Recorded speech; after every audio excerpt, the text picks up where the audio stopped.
আজ তো একটু সকাল সকাল ঘুম থেকে উঠেই ব্যালকানিতে চলে গেলাম। এবার 1 কাপ গরম জল নিয়ে গিয়েছিলাম। গরম জলটা খেয়ে আমি ফোনটাকে সেট করে তোমাদের সাথে আমার ব্যালকানিটা শেয়ার করছিলাম।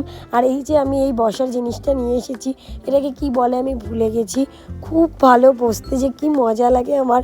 আর এটা আমি কিনেছিলাম লাস্ট প্রায় 2 বছর আগে। ইউজই করা হয় না, এবার এই শীতকাল এলে ব্যালকানিতে ইউজ করা হয়। যাই হোক, তারপরে চা খেতে স্টার্ট করলাম। জানো তো আমার এই লিকার চা খাওয়া বারণ, কিন্তু আমার গ্রিন টিতে না ঠিক মন পোষায় না, কফিতে তো একদমই পোষায় না। আমার যেন একটু লিকার চা হলেই বেশ ভালো লাগে। তা আজকে আমি লিকার চা খাচ্ছিলাম আর ভাবছিলাম আজকেই লাস্ট, এরপর থেকে আমি গ্রিন টি খাবো। বিশ্বাস করো, তারপরে 2 দিন হয়ে গেছে আমি গ্রিন টি খাচ্ছি। তো যাই হোক, তারপরে গাছে না জল দেওয়া হয়নি। তাড়াতাড়ি মাকে বললাম, মা চাটা একটু ঠান্ডা হোক, আমি গাছে জল দিয়ে ফেলি। এবং তার সাথে অনেক ফোনে কাজ ছিল, সেগুলো করছিলাম। যেরকম সকালবেলা আমাদের দোকানের ভিডিও পোস্ট থাকে, আমার থাকে, এডিটিং থাকে। আর মাঝে তো এই সময়টা এতটাই খারাপ যাচ্ছে, প্রতিদিন কোনো না কোনো খারাপ ঘটনা শুনছি, কেউ না কেউ আমাদেরকে ছেড়ে চলে যাচ্ছে, এরকম অনেক ঘটনা হচ্ছে।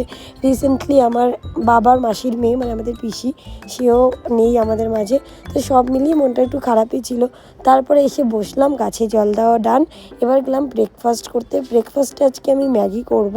আর ম্যাগি খেতে আমার ভীষণ ভালো লাগে, কিন্তু ম্যাগি খাওয়া জানো তো বারণ। তারপরেও কী আর করা যাবে।